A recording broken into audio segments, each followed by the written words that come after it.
Hey everyone, so glad to be here. Some of you folks know me, but for everyone I haven't had the chance to meet yet, my name is Kerri Miller, and I have the immense privilege to talk to you today about, well, mistakes. I'm going to talk a little bit about a few historical blunders, a few modern head scratchers, and kind of talk around from a sideways angle some of the challenges and opportunities they present. But mostly, I want to tell you a few of the stories of failures that I carry around with me in the back of my own head as I go about my day being an engineer. I'm a senior backend engineer at GitLab on the code review team, where myself and my team deal with everything that has to do with code reviews and merge requests. Beyond just a day job, though, I'm also a gamer. I used to be a marionette puppeteer, glass worker, professional poker player. I'm also a long distance endurance motorcyclist. Later this summer, this is a ride I'm going to do going on. I'm going to try to ride to all 48 contiguous states in the United States in 10 days or less. And I don't know, it might end up in a disaster. I might give up on day four. Who knows? But I want to make the attempt. But enough telling you about how cool I am to try to seem relatable and human. Let's get into the topic here. I want to tell you first the story of a time when I wasn't so cool. I never thought that I was going to be a computer programmer, despite after school classes, being privileged to grow up in a household where a computer was available to me. No, I thought I was going to be an artist. I couldn't do math. And so when I started college, I pursued a performance production degree, lighting and set design, primarily with a minor focus in puppets.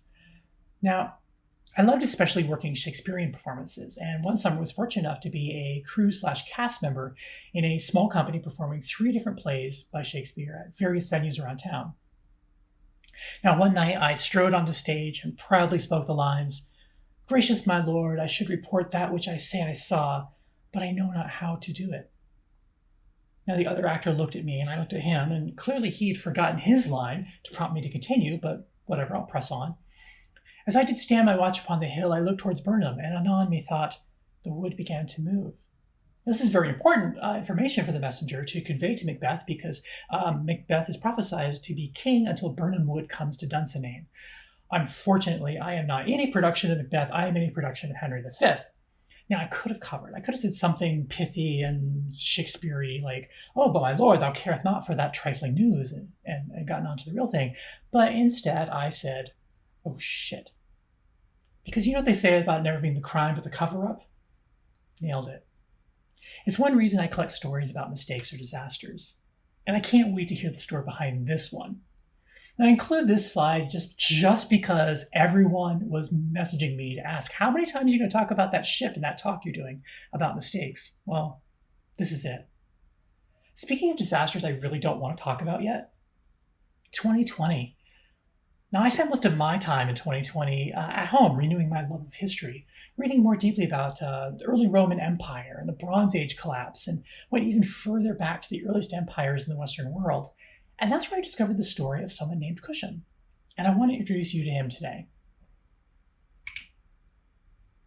This 3-inch square clay tablet was made in 3100 BCE, and it recently sold at auction for $230,000. It's engraved with the Sumerian pictographic script that predates even cuneiform, and it was kept in the temple of Inanna in Uruk, which is southern Iraq, and it's one of 77 pictographic tablets that were found there that we can tell were written by the same person. Whose handwriting is on this tablet? Well, it's Cushion. And Cushion has a distinction of being the first person in history whose name that we know. This is his name here. It consists of 2 pictograms. That sort of lowercase I shape is Ku, and the fuzzy vase is the symbol for shin, Cushion. Now, historians are confident this is his name because it appears on 17 tablets, and it's often accompanied by the title of Sangha. It's a title for head priest or functionary or middle manager of a temple. So what is he recording on this tablet? Now, tablets don't always follow a top to bottom, left to right, right to left kind of arrangement here, so you may have to tilt your head to the side, but there's 3 symbols here. Now, that top one is a symbol for barley. The one in the middle is a brick building with a chimney, believed to be a brewery. And the bottom one is a conglomerate pictograph of barley and the symbol for exchange or trade. So on this tablet, Cushion is tracking having received a shipment of barley at the brewery. This set of symbols is the time period involved, and it is in base 10. Large black dots are 10s, and the little bowl shapes are 1s. So this indicates a time period of 37 months. Now, Sumerians used a 12-month lunar calendar, and because there are 13 lunar months in a normal solar year, basically they had to have a leap month every 3 years. So from that, we know that this tablet is recording a time period of 3 full modern solar years. But how much barley are we talking about here? Now, this is a little bit tricky for us because Sumerians used a combination of base 6, base 10, and base 12 numbering systems. And the size of the mark matters as well, and there's some other complications. And I'm sure that it made sense to them, but it's a bit harder for us since we're trained for base 10 and we have zeros. But if you know what the math to do and you actually go through and do the math, and if you know their base unit here we're talking about is a vessel that's about 5 liters in capacity, what we're recording is 135,000 liters of barley. This is another tablet also by Cusham, and this tablet is believed to be a cheat sheet of sorts. Now, the middle column we've deciphered to be a series of equations that tell us the amount of barley and malt that we need for brewing different size batches of beer. In the upper left-hand corner, if we have CamBot zoom in, here we have basically a multiplication table of serving sizes. To read this, you need to know that a dot equals 10 units, again, and that fractions are written by grouping bowls together. So the number of bowls in the group together is the denominator of the fraction. So it works out here that for this row, we have 20 quarter units will result in 5 units. Elongated bowl and its side is 5. I hope that makes some sense, and using my wonderful powers, I can see through the internet, and I can tell that you're with me. Here's another example. Here we have 1 dot, or 10 times 1/3, which would give us, you're right, 3 1/3. You see, you got this, you're doing great. Here we have a sideways bowl, which is 5 times 1/2, which gives us 5. When Cusham scribed this tablet, he accidentally put a 5 where he should have put a 10. He put a sideways bowl instead of a dot. Now, we know this is a mistake because we have other copies of the same information on different tablets also written by Cusham, and those tablets do not have this error in them. So poor Cusham. Yes, he is the first person whose name we know. He's also the first person who made a math mistake and the first person to be identified via git blame. But that's not even that bad a typo, right? It's just a math mistake. For top 10 typos in history, well, do you know about the so-called Wicked Bible? It's also called the Sinner's Bible, and it's an edition of the King James Bible that was put out in 1631. It was well received, it was well subscribed to. There was one problem. In the 10 Commandments, thou shalt not kill, thou shalt not steal, thou shalt commit adultery. King Charles I, king at the time, was not amused, and neither was the Archbishop of Canterbury, who is quoted here as basically saying that back in his day, people actually cared about details, not like the kids these days. The printers were hauled up in front of the Star Chamber, where they were found guilty of blasphemy or sin against the church, but they were fined £300 and lost their license to print books entirely. No one knows exactly how many copies were actually made, but they destroyed as many as they could find when the error was discovered. They didn't get them all, however, and 15 are still known to exist. And in fact, if you've got $100,000 lying around, there's one for sale right now on Abe Books. It's a pretty good price, and it's a great deal in shipping, actually. The point that I want to make here, if you leave with one thing today, is that we humans are storytellers. When we talk about mistakes or successes, it's part of human nature to see ourselves as the hero of the story. So we interpret events where we might only be tangential guest stars to be solely about us. We might think that we might only have been tagged in on an issue or added in Slack, and by the time we actually logged on, the problem was long solved. But I'm still happy to take the credit when my boss asks about it. Of course, we inversely talk down our level of involvement when we're talking about mistakes. Either that mistake was someone else's fault, or I'm just an innocent bystander, or somehow I'm at the mercy of the code. We all feel this pull. Since we're all human, just like Cusham, we make mistakes. But we're not the victims of software, we're the authors. We invented math and writing to do things our brains simply aren't very good at. So it's no wonder that for many people, math and logic and programming are really quite difficult. To a greater or lesser degree, humans simply aren't wired for this. Well, the engineers who wrote the software that plagues you today are humans, just like you and me and Cusham. And we have to give them credit for the challenges they faced in the moment if we want to talk honestly about success and failure. See, software is essentially a compromise. It seeks to solve a human problem, and it often represents the conclusion of an argument between what's proactive and what would be pragmatic. The solution that it offers only cover a portion of the possibilities in which it will operate, so software will eventually fail us, all software. So where do we find the strength and the resilience, the bravery to continue forwards towards finding these real solutions if we're doomed to always fail? Once you accept that you can't know everything, it's really a short step to begin to question how much you can actually know at all, given that we can't even quantify what the limits of knowledge are, much less define what software is or how it would operate. It's a bit of a cliche, I know, to look back and wish we knew then what we knew now, but it's often only in retrospect that we see the value of knowledge that we've gained. When I asked people a few years ago for a talk what they wish they'd known about programming before they even started, almost every single person said that software was all about people. And seldom will you ever be purely on your own. There's always a team of people contributing to the success of a project. So communicating intent and developing empathy to understand the perspective of others, that's what allows you to multiply the efforts of everyone around you. Develop the skills to work with other people in a constructive, positive manner in a way that brings out the best of those around you. There's almost nothing to be better to have a reputation for. So learning to work with other people, communicating over email, learning to be a whole individual, these are valuable skills that employers typically look for. Tech is a team sport, but even as we multiply the success of those around us, we also run a risk of compounding and multiplying the effect of small individual mistakes.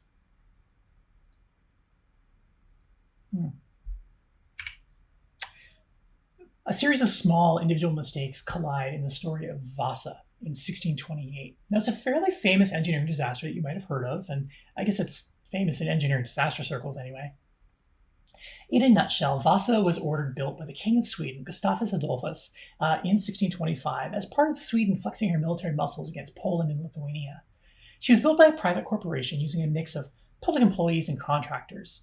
And she was lavishly decorated. She represented the ambitions of the king, both for himself and for Sweden. And it was one of the most powerfully armed vessels in the world when it launched. So the shipwright, Henrik Hybertson, had signed a contract for building 4 ships, and he had gone ahead and cut the wood and started construction. And he was using the same exact designs he'd used on other ships in both Sweden and his native Holland. At the time, engineering principles of shipbuilding hadn't really been worked out and formalized. There was no book of tables or coursework that you could take or ratios to look up. Ships were all bespoke, artisanal, one-of-a-kind affairs, and they were built by master craftsmen more by eye and imitation than anything we recognize in our modern assembly line-driven world.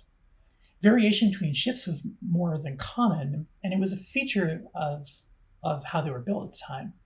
Master Henrik had a reputation for building fast, stable craft.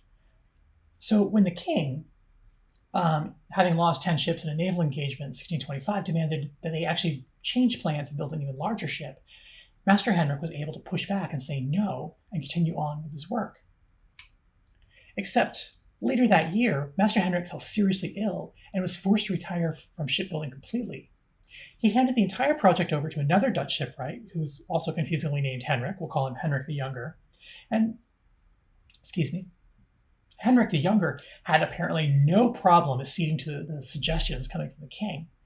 Now, he couldn't make it longer, but since he only really laid down the keel, he could use model the ship that he was building on a different ship, and that different ship actually had 2 gun decks, which would allow them to carry twice as much cannon.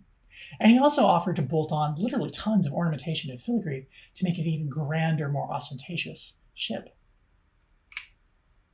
So the ship is built and it's completed. On August 10th, 1628, thousands turned up on the shore to watch the launch of this newest warship. The day was calm, the weather was fine, there was only a slight breeze from the southwest. The ship was hauled out to the edge of the harbor, where its 4 sails were set, and it began to make its way to the east. They opened up the gun ports and they rolled out the guns to fire a salute to the city of Stockholm as they were leaving. But as it passed a series of bluffs to the south of the harbor, a gust of wind filled its sails, and it suddenly heels over to port. And they lowered the sails, and the ship very slowly righted itself as the gusts passed. However, a few minutes later, an even stronger gust of wind again forced the ship over to its port side, this time pushing those open lower gun ports under the surface. This allowed water to rush into the lower gun deck, and the ship couldn't right itself fast enough, so it was taking on water through the gun ports at a furious rate. It sank very, very quickly, barely a mile from where it had left port, and 30 sailors were unable to escape the inflow of water and lost their lives. So the king's off in Poland fighting his war, and it takes a couple of weeks for him to get the news. And as you might expect, he was furious, and he demanded that somebody be held to account. The captain was interrogated, as were the crew. Was everybody sober? A lot of focus was paid to the gun ports being open, and whether or not the cannons were secured properly. But the captain and the crew pointed their fingers at the shipbuilders. Why was the ship so tall and narrow? A tall and narrow ship would be tippy and unable to right itself quickly. And in fact, this had been shown in early trials while it was still at dock. But no one was willing to tell the king that 2 years of effort would have to be scrapped, or that delivery of Vaasa to the Navy would be delayed. Henrik the Younger blamed Henrik the Elder, swearing that, "I'm just following this guy's designs," when we know that he actually modified them during building, resulting in such a tippy ship. So, with no guilty party to be found, blame was placed on Henrik the Elder, who very conveniently had passed away by this time from the illness that had forced him off the project. It was a safe political ending, and everyone saved face. Now, in the 1950s, the shipwreck was rediscovered after being lost, essentially, for 300 years, and it was raised from the ocean shore in 1959. Modern principles of shipbuilding were applied to build scale models of Vaasa, and it was discovered that it was, in fact, too tall, exactly as the tests at the dock had shown. It was also shown that because those gun ports were open, that was the reason why it took on so much water. So it was the collision of these two minor mistakes created a disaster that just looked like a ship. Now, Vaasa's kind of obvious, right? Changing specifications, a belief that design patterns are implementation patterns, toxic cultures where honest communication about problems with the plan are ignored in favor of meeting arbitrary deadlines set by executives far away from day-to-day details. That's one reason why we study Vaasa. But not everything that looks like a mistake is a mistake per se. Some ideas are too early or too radical or simply don't bring enough obvious benefit to support their adoption. They wanted more and more cannon and larger ships, which resulted in the Vaasa. The guy who came before the king, who built Vaasa, tried to get his people to adopt a base 8 numbering system. Kodak, for decades, used internally a 13-month metric calendar. Both ideas have demonstrable advantages, but it's not enough to convince a wider world that it is invested in other solutions. Perhaps calling something a mistake or a disaster is less a matter of empirical truth and merely more a matter of perspective and interpretation. Because it's difficult to adopt new ideas, especially ones that are fundamentally orthogonal to our existing paradigms. Cusham used a base 12 system for counting. Just as our base 10 system is likely due to counting on our fingers, Sumerians' base 12 system is suspected by anthropologists to have risen through a similar biomechanical origin by counting on their knuckles. You have 3 knuckles and 4 fingers, you end up with 12. Now, both systems are perfectly functional, understandable, and intuitive to the cultures in which they arose, and they operate on a real human scale, so we're able to comprehend them. But base 7? Now, that's outside of our biomechanics. There's nothing about us that is 7. We don't interact with the world in patterns of 7 or anything. So it's unnatural to us. Base 20, we do have 20 fingers and toes, but at that point we're approaching the edge of our short-term memory's ability to hold ordered data. See, it's flexible, of course, but there's a reason why we have top 5 lists. We have a limited amount of space in our mental buffer for holding ideas together. Once we go beyond a certain number of items, and it's different for everyone, but 7 is what you usually find in literature. Once we go beyond this number, our brain shifts to a different form of working with the world around it. We count 1, 2, 3, 4, 5, 6, 7, and then suddenly we're thinking about, well, lots and lots and lots. We shift from discrete identification to begin to see groups of things. Now, obviously we make distinctions between different sized groups of things. One group is, well, it's more than 7 and less than 20, or, well, it's more than 100. But when we're thinking about it at that point, our scale has changed. And this is something you find it's very fundamental to humans as a whole, and it's a major factor in UX design, where we don't want to overwhelm users with too many options. And UX design uses such ideas, as well as other ways that humans operate on a fundamental or culturally applicable manner, to work with users rather than against them. I'm sure we've all come across user interfaces that are mind-bogglingly overwhelming.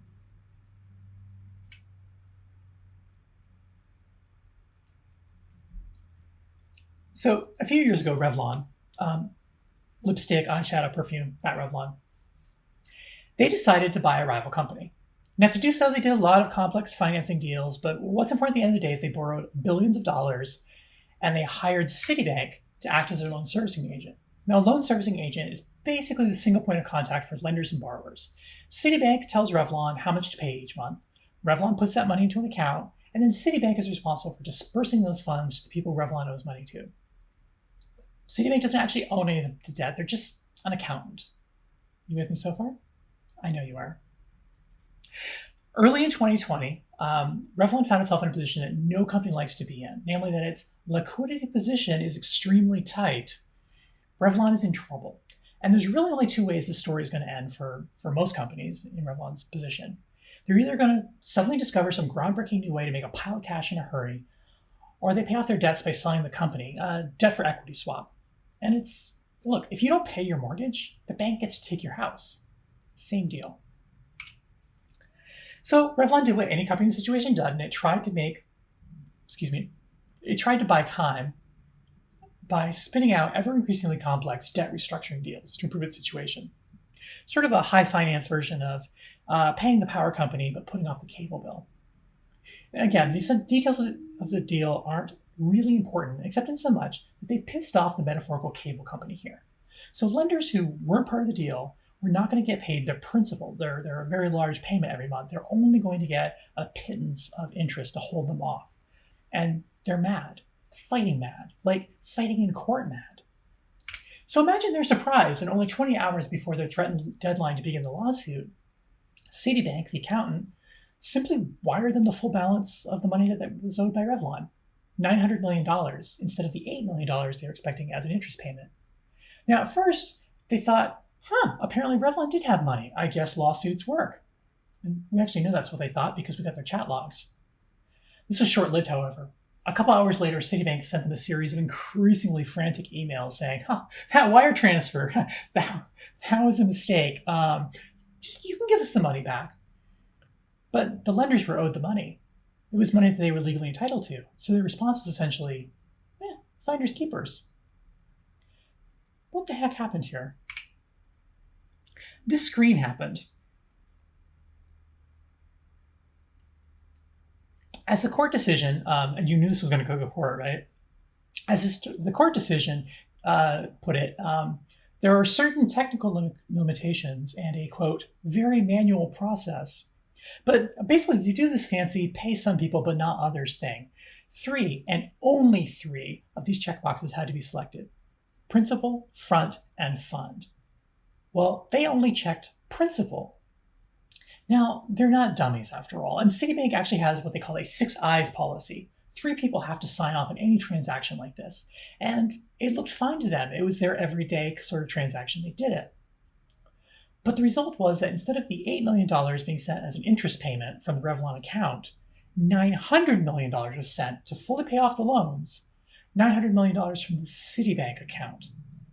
And it took a couple hours for the reality of the situation to dawn on Citibank, but now, thanks to the court decision, instead of being an agent, they are now the proud, if unplanned, owners of almost $1 billion of increasingly worthless Revlon debt. Citibank is now in the cosmetic business. It was a rough day at Citibank, all because of a checkbox.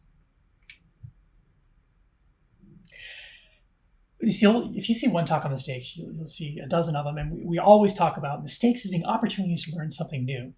One of my favorite examples of that is Play-Doh. It was invented when a chemist was trying to invent a new kind of wallpaper cleaner, which actually is really interesting to me because it led me to ask that, did you even know there was an original kind of wallpaper cleaner? You can clean wallpaper? I didn't know that. If we take anything from the story of cushion, though, perhaps it should be not that every culture eventually invents intoxicants, but that we exist on the opposite ends of a very long line, a continuous chain of mistakes, errors, typos, and just general failure. Hard stuff is hard, not only because of the effort it takes, but because of the cost of a mistake or the risk of it. I recently saw a thread on Twitter arguing against iterative development processes, against Agile, and in favor of a return to waterfall methods, where we plan out as much of the project before we start. And I sure wish I was that smart to be able to predict everything that could possibly go wrong in a project, regardless of its size. No, there are some failure points that are easy to predict, right? Like things we've experienced before. If I've touched a hot stove and I burned myself, well, now I know not to touch hot stoves, right? Classic example. But I don't have to touch it myself, of course. As a human, I can watch you touch it and get hurt. And thanks to empathy, I know not to touch it myself. These are direct experiences, though. But when we go beyond that, we instead rely on our imagination. Now, if I've never touched one, and no one I know is dumb enough to touch a hot stove around me, but I've heard stories of people doing it, well, it makes sense, right? Because hot things are hot, and so maybe be careful around hot stoves. But still, we're already starting to tread into that special category of it won't happen to me because I'm special.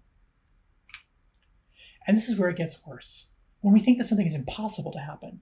Like, there's no way that stove could be hot because the hot surface light isn't on and it isn't even plugged in. We see this in how many injuries and deaths are caused each year because someone thinks that there's no way the car is in gear or that, I'm sure the brake is set. This is the realm of many of our most surprisingly failures, if not our most interesting.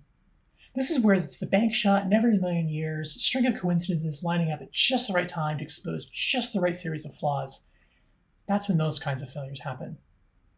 And in complex, ambitious systems, the sort most working professionals work on, they attract these kind of failure chains like ants to a picnic.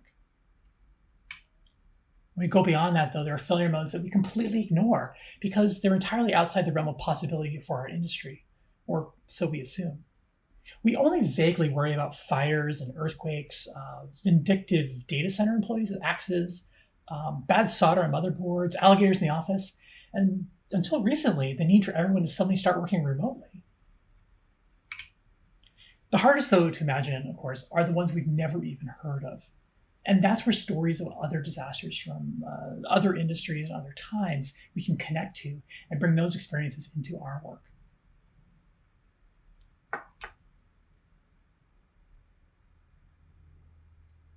Going back to ancient Rome for a minute, we always think of ancient Rome as this great city made of gleaming white marble full of statues and gold thunderbolts and whatnot. But the truth of the matter is that most of Rome during the empire would have been made of brick, red fired clay bricks and tiles. Now, this is a photo of a Roman apartment building. It was built in the late 2nd century CE, and it's still standing almost 2,000 years later. But this is what Rome would have looked like if you were just walking down the street. This is the Trajan Market, and it was built in the mid-1st century CE. Now, the Imperial Roman style of building is called opus latericium, which literally means brickwork, and I'd like to show off that I can speak a little Latin. And this technique is where bricks face a core of that other amazing Roman invention, opus caementicum, which we now refer to as cement or concrete. It's 2,000 years, and we haven't come up with anything better. Now, Rome had a ferocious appetite for concrete and for bricks and tiles. They used it, a massive amount of it. They also built their hypercaust systems, which were the underfloor heating systems and pools and baths and things. And with so much demand, brick and tile making was a huge industry in Imperial Rome. The scale required to meet the demands of the Romans were massive, and we start to see here the beginning of communal, wide-scale industry. Individual brick and tile makers were engaged in piecework. They were paid not for working at a factory, but for the number of lines of number of tiles and brick that they would produce. So individual craftsmen would fire their work in large communal kilns after making it in their shops and letting it dry in the sun. They would mark their products, though, with a maker's mark to mark what pieces were theirs. Now, usually it's just a symbol, a swirl of the fingers, or a pattern, but if you knew letters, you might mark your name, or the lot number, or the client that you were making the tiles for. Later, more organized craftsmen might have made a stamp in order to identify their wares. Now, the sharp-eyed among you will maybe notice that this stamp is actually backwards. Now, this sort of thing is found on Roman tiles and bricks far more often than you might expect. And the likeliest explanation is that the person who made the stamp was literate, but didn't know it was whatever they were making was going to be used for stamping into clay, and so didn't think to reverse the letters. Or that the tile maker was illiterate and didn't realize it was reversed. But is this really a mistake? Doesn't this mark the tile just as much as belonging to that craftsperson, as if the name is in the correct orientation? Do we need to be pedantic about what something is correct? What actually is a flaw? Is this a flaw? We've got thousands of tiles with cat prints on them because in Rome, cats were everywhere. I mean, that's what they used to keep mice and rats in check. And it wasn't just cats that have left their footprints in tiles and bricks. We've got puppy prints galore. So far, prints of cats, dogs, sheep, goats, deer, and even pigs have been discovered on tiles. We even have human footprints, handprints, shoe prints, boot prints, sandal prints. In fact, these kind of markings, people and animals walking over wet clay, they're so absolutely unremarkable, archaeologists don't even mention them really in records. But for lay people, it provides us with an example. It's a real human connection to a breathing, living world from 2,000 years ago. And it's a pretty spectacular story. It's been said that there are no new stories, only new characters and settings. And that when everything in our world, in our postmodern world, is a reference to something else, we should embrace that. We may stand on the shoulders of giants, but that is not the end of our story. We're the inheritors of a technical tradition, but it doesn't have to end with us. We are temporary stewards of software as a craft, as a grand endeavor to solve human-sized problems. Code is a living thing. It's always changing and evolving. And we cannot grasp it in its entirety, and so we tend to personify and anthropomorphize it. We see ourselves aligned against it. Over time, every individual change that we poured sweat and care into ceased to be distinct. Before long, the code has just always been this way. But every line, every call, every message, every commit, every patch is a choice that was made by somebody who followed a complex and rich path to arrive with the code at that moment. It's the nature of what we do that forces us to look at pixels and think about bits and memory and variables, but not the larger image that they resolve into. Software that does something for people. Our stories define us. When you know your story, your world expands. Once you know what your story is, you can change it. And we're all just another link on the end of this long chain of people screwing things up. And I'm okay with that. I find comfort in that, actually. Because I'm just like all the other links before me, and I'm like all the other links that'll come. I strive to be as strong as I can be and hold together, but we all fail when conditions are right. The story of failure, then, from the immediate past brings some sense of relief because I can identify with those people. Thank goodness we don't write software that way anymore like they did in the 90s or the aughts. We can go even further back. The earliest days of our craft as software engineering to the 60s and 70s and see that the engineers then were struggling with the same exact problems that plague us today. Go look up some white papers from the 60s and 70s. You'll find people talking about CAP theorem and object-orientedness and database robustness and how complexity drives the likelihood of failure. The giants whose shoulders we stand on struggle just as much to understand what it is we do as we do today. We humans relate to our world then by telling stories about it to ourselves and to each other. And with code, we have the tools to tell ourselves again the story of how it came to be. And we can look to stories about other code bases to tell us the story of our code. And even further afield, because our field is so young, we can look to other stories in other fields of human experience to understand how software can fail and how it can succeed. We can use these stories to answer questions like, what does software do? How can software be better? What does software long to become? And that's why I keep saying that we need more storytellers and less facts. I want to read more sonnets and less dictionaries. We need to refuse to work and live only in pixels. We need to find a better, greater narrative for ourselves and our code. We need to find a story worth living.